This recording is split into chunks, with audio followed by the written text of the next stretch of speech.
नीचे से ऊपर आ गया। क्या साइंस इस बात को प्रूव करती है? फिर एक और चीज, पैदाइश एक चीज बता दूं, अननेसेसरी हम डिबेट कर रहे हैं। हाँ, एक चीज हमेशा याद रखिए, आपकी लिमिटेशंस जो है, जो आपकी सोच और आपका इल्म है, वो हर दौर में लिमिटेड होगा। ठीक है, आज से 50 साल पहले आप कभी सोच नहीं सकते थे, एज ए ह्यूमन बीइंग, आप 50 साल पहले सोच नहीं सकते थे कि आपके पास एक मोबाइल फोन होगा और आप लाखों मील दूर बात करेंगे बगैर वायर के। आज मुमकिन है। तो जो आप वाकई, एक चीज हमेशा याद रखिए, नथिंग, जो मिरेकल दुनिया में होते हैं, मौजिजा है ना, ऐसे मौजिजा दुनिया में जितने भी होते हैं वो कुछ यूनिवर्सल लॉस के अंदर होते हैं। कोई मौजिजा कवानीन कुदरत के बाहर नहीं हो सकता। जिन कवानीन को हम समझते हैं वो हम अभी नादान है, अभी हमारे पास इल्म नहीं दिया। मिसाल के तौर पर हजरत सुलेमान अलैहिस्सलाम के दरबार में जब मलका सबा का तख्त लाया गया, तो मुझे बताइए कि अगर मादा travels at the speed of light, तो वो तख्त जो है वो एनर्जी में तब्दील क्यों नहीं हुआ? वैसा का वैसा उठ के पलक झपटते ही आ गया। इसका मतलब यह है कि जब आप डीपर लेवल पे जाते हैं तो जो चीज भी कायनात में मौजूद है, कुरान पाक में हो, बाइबल के अंदर हो, इनकी रूहानी किताब में उनकी, वो हमेशा उसूलों के अंदर होगी जो खुदा ताला ने बनाए। बिल्कुल खुदा ताला। सबसे बड़ी बात ये डॉक्टर साहब, यहाँ पे हम बहस कर रहे हैं, देखिए हमारी अक्ल है महदूद और रब्बुल इज्जत है लामहदूद। और दूसरी चीज, इस चीज को मतलब जो डॉक्टर साहब से हम तो लिमिटेड है ना, बिल्कुल जाहिर है। हो सकता है वो शिकायत कहाँ तक दुरुस्त है, कहाँ तक गलत है। एक चीज मैं ये बताना चाहूंगा, इस्लाम वो दुनिया का वाहिद मजहब है जो दीगर दो इल्हामी मजहब की तस्दीक करता है। हम उस वक्त तक मुसलमान नहीं हो सकते जब तक कि हम हजरत मूसा अलैहिस्सलाम को अपना नबी न मान लें। हम उस वक्त तक मुसलमान नहीं हो सकते जब तक कि हम ईसा अलैहिस्सलाम को अपना नबी मान लें। हमारा ये ईमान की पहली शर्त है कि हम तौरात, ज़बूर, अंजील उस पे ईमान लाएं कि वो अल्लाह की इल्हामी किताबें थी, और फिर कुरान इस बात की तस्दीक कर रहा है। तो इस चीज को ध्यान में रखें। हमें डिबेट बेसिकली डिबेट इसलिए होनी चाहिए, जिस तरह के मंगला जी ने बड़ी अच्छी बात की, कि ये डायलॉग इसलिए होना चाहिए कि ताकि हम अपने अपने रिस्पेक्ट करें एक दूसरे के रिलीजन को और अपना पॉइंट ऑफ व्यू शेयर करें कि क्या ये जो हवा बनाया जा रहा है 2012 21 दिसंबर, जो कि एग्जैक्टली आज से 1 साल बाद आएगी, जिंदगी और मौत का हम में से किसी को अपना पता नहीं हम अगले लम्हे जिंदा रहेंगे भी या नहीं रहेंगे। 21 दिसंबर 2012 तक क्या होगा वो तो हमें खुद नहीं पता, लेकिन हाँ, कम से कम अगर साइंस कुछ कह रही है तो क्या वो हमारा दिमाग, सोच हमारी, हमें उस बात को हम करते हैं, एक्सेप्ट करते हैं कि नहीं। वक्फे के बाद आप लोगों के सवालात, कॉल्स, आपकी भी सवालात, आप लोगों की कॉल्स 2012 के बाद ऐसे, ताकि आज इस हवा को, इस हाथी को जो बनाया जा रहा है, इसको खत्म किया जाए। After this break will be right back.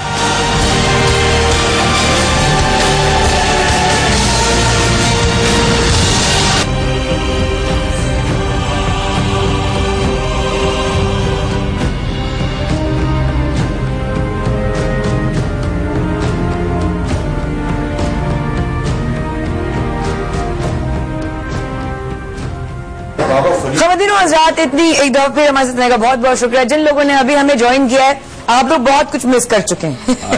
यकीन कीजिए, आप लोगों ने बहुत कुछ मिस कर दिया। अगर आपने अभी स्विच किया है तो नुकसान आपका है। अब आप नेट पे देखिएगा, बिकॉज ये एक ऐसा सवाल था, जब मैं अपने क्रिश्चियन फ्रेंड से साथ बैठूं तो ये यार, ये 12 क्या है यार, ये क्या है क्या, मैसेज फॉरवर्ड कर रहे हैं, ये हुआ। फिर लास्ट टाइम जब शानदार जी आए थे तो मैंने कहा था जी आप लोगों ने आना है, और बोरा सिंह जी जब आए थे तो मैंने कहा था जी आप लोगों ने जरूर आना है, क्योंकि एक ऐसा टॉपिक है जो कि हमारे दिमाग में, हमारी कॉन्वर्जेशंस में, हमारे गेट टुगेदर्स में, हमारे नेट पर, मूवीज पर, हर जगह ये साल क्या शुरू हो रहा है कि हम लोगों ने बस क्या करना सोचना शुरू कर दिया।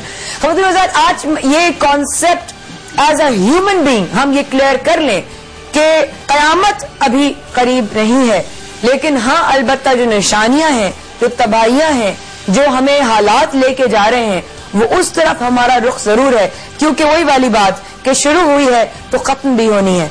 हजरत साहब, एक कॉलर हमारे साथ। अस्सलाम वालेकुम जी, कौन बात कर रही हैं? वालेकुम अस्सलाम, मैं गुलेजारा बोल रही हूँ जी, 3 इयर्स की हूँ, इस्लामाबाद से बोल रही हूँ। जी बहन बोलिए। मैं कहना चाहती हूँ कि अभी तक मैंने किताबों में जो पढ़ा है वह छोटी हूँ, लेकिन किताबें, ऊंचा बोलिएगा गुलेजारा प्लीज, आपकी आवाज बहुत कम आ रही है। मैंने किताबों में ये पढ़ा है कि इमाम हुसैन की नस्ल में से एक इमाम आएंगे जी जी। जो अल्लाह के हुक्म से अभी पर्दे गैब में है। अच्छा, तो इमाम मेहदी की बात करें। जी जी, इमाम मेहदी की बात करिए ना। जी जी जी जी। तो अभी मैंने जितना पढ़ा है तो वो उसमें लिखा है कि आपके आने के 50 साल बाद जब तक इमाम कुफर का खात्मा नहीं कर देंगे दुनिया से, तब तक क़यामत नहीं आएगी। बहुत शुक्रिया गुल जरा, थैंक यू सो मच बेटा, आपने अपना पॉइंट ऑफ व्यू शेयर किया। और इस प्लेटफॉर्म पे आज के टॉपिक पे हर एक एज ग्रुप ताल्लुक रखने वाले हर मजहब को हमने वेलकम इसलिए किया बिकॉज देखिए किसी भी मजहब में इस बात की इजाजत नहीं दी गई कि आप किसी दूसरे मजहब को डिसरिस्पेक्ट करें। ये कहीं भी इजाजत नहीं दी गई। हमारे परवरदिगार ने हमें, वाकई हम खुश नसीब हैं कि हम मुसलमान अगर पैदा किया, हमारे नसीब थे कि हमें एक मुकम्मल दीन मिला, लेकिन इसका मतलब कतई ये नहीं है कि आप किसी दूसरे मजहब को चैलेंज करें या डिसरिस्पेक्ट करें, क्योंकि हमें इजाजत नहीं है। As a human being, as an human, हमें बिल्कुल इजाजत नहीं दी जाती इस बात की। आज ये शो इस बात का सबूत है कि हम तमाम लोग एक मुल्क में एज अ पाकिस्तानी रहते हैं, एज अ पाकिस्तानी रहते हैं, और हम एज अ पाकिस्तानी ही रहेंगे। जब 14 अगस्त आती है तो सबके घरों में झंडे लगते हैं, और जब 23 मार्च आती है तो फिर हम याद करते हैं कि हमारे बुजुर्गों ने ये जब मुल्क बनाया था तो कितनी कुर्बानियां दी थी। हमारा टॉपिक फिर एक होता है, तो फिर आज ये टॉपिक हमारा एक है कि 2012 में आखिरकार इतना इसको इस बकौल मंगला जी के इस गुब्बारे की हवा फोड़नी, इस गुब्बारे की हवा निकालनी है। जी बखुरदार, फैसले करके उठना होगा। जी 2012 के ऊपर बात हो रही है जी, यहाँ पर फैसले करके उठना होगा ताकि सारे मज़ाहिब। जी जी जी। श्री वाहिगुरु की फतेह। सब भाइयों को सत श्री अकाल, बोले सो निहाल। बहुत शुक्रिया। कि गुरु नानक जी ने फरमाया है कि जो एग्रो करता है वो होगा, बंदा कुछ नहीं कर सकता, उसका हुक्म के बगैर पता नहीं हिल सकता अल्लाह में आगे। जो चाहे करेगा और होगा वही होगा। चलिए, बहुत शुक्रिया। गुरु नानक जी की एक बात कोर्स की, ठीक है। नहीं, बाबा गुरु नानक की जहाँ तक मैंने पढ़ा डॉक्टर साहब, बाबा गुरु नानक बड़े तौहीद परस्त आदमी थे, और जो है बाबा गुरु नानक के बकौल उसमें वाहदानियत के ऊपर बड़ा जोर दिया गया। मैं सिर्फ ये की इजाजत से जी सिख भाई है, लेकिन उन्होंने बड़ी कुरान की आयत कोड कर दी जिसमें अल्लाह ताला कहते हैं मेरी मर्जी के बगैर पत्ता नहीं गिर सकता। पत्ता नहीं गिर सकता, बिल्कुल वही बात है। देखिए बड़ी अच्छी सी बात है, अगर आप लोग सुनना चाहें। मैं कुछ भी नहीं हूँ, मैं ना कोई स्कॉलर हूँ, मैं एक छोटी सी इंसान हूँ जिसकी सोच हम बड़ी रख सकते हैं। गरीब आदमी सोच तो बड़े रखने पैसे नहीं लगते। तो सिर्फ मैं ये सोचती हूँ कि किसी भी मजहब में जो भी एक बड़ा इंसान गुजरा हो, बड़ा परवरदिगार का पैगंबर गुजरा हो, उनके आप इंटेलिजेंस को पढ़ें तो आपको पता चले कि परवरदिगार ने कितने इंटेलिजेंट अपने लोग उतारे ताकि उनको लोग फॉलो करें। टीचर होता है, छोटा सा इंस्टीट्यूट, टीचर हम उस्ताद से सीखते हैं। तो देखिए कि हम पॉजिटिविटी को कितना हम सीख सकते हैं। आपको सवाल करना चाह रहे हैं जी? नहीं, मैं यह बात बोलना चाहता हूँ कि यहाँ पर हम तो सारे लोग मज़ाहिब के लोग बैठे हुए हैं और हम पाकिस्तानी भी, हम लोग सब पाकिस्तानी हैं, तो हमें यहाँ पर 2012 में फैसला करना होगा कि हम सबको मुत्तहिद रहना है।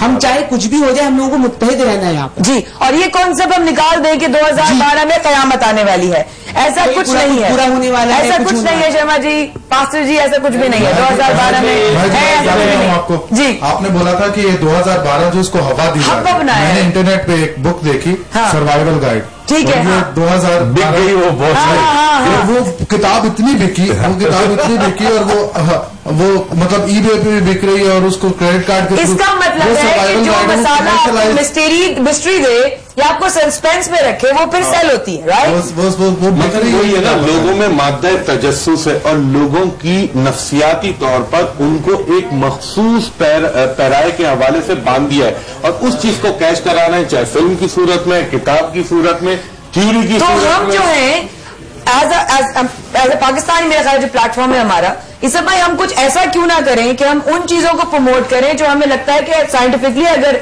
ज़लज़ले आने वाले हैं तो हम उससे संभल कैसे सकते हैं, उससे बच कैसे सकते हैं। अल्लाह सुब्हानहू तआला ने तमाम इंसानों के लिए, अगर हम लोग सपोज करो आज क़यामत की बात कर रहे हैं जिसको तमाम मज़ाहिब कह रहे हैं कि ऐसी कोई चीज होने वाली नहीं है, लेकिन अगर हम ये सिर्फ सोच लें कि हम सारे इंसान जो अल्लाह ताला ने हमें अच्छी चीजें करने के लिए बोली है, अगर वो हम नहीं कर रहे हैं और कल ही क़यामत आ जाती है, तो हम कितने बड़े खसारे में रहेंगे कि अगर आज as a nation, as a कौम, एज अ मुस्लिम हम उस सोसाइटी को पैदा करें जो एक दूसरे से मोहब्बत करती है और गुनाहों से, क्योंकि मसला ये नहीं कि किसी भी मजहब का, चाहे वो हिंदू धर्म का हो, वो ईसाई धर्म का हो, है तो ये आदम अलैहिस्सलाम की औलाद, हम एक भाई भी हैं एक रिश्ते के लिहाज से, तो उन बुराइयों को खत्म करेंगे तो अल्लाह ताला इन जो हमारे तरफ जलजले और तूफानात आते हैं या कत्लगारी हो रही है, ये तभी कम हो सकती है जब हम अपने ईमान की डायरेक्शन सही कर लें।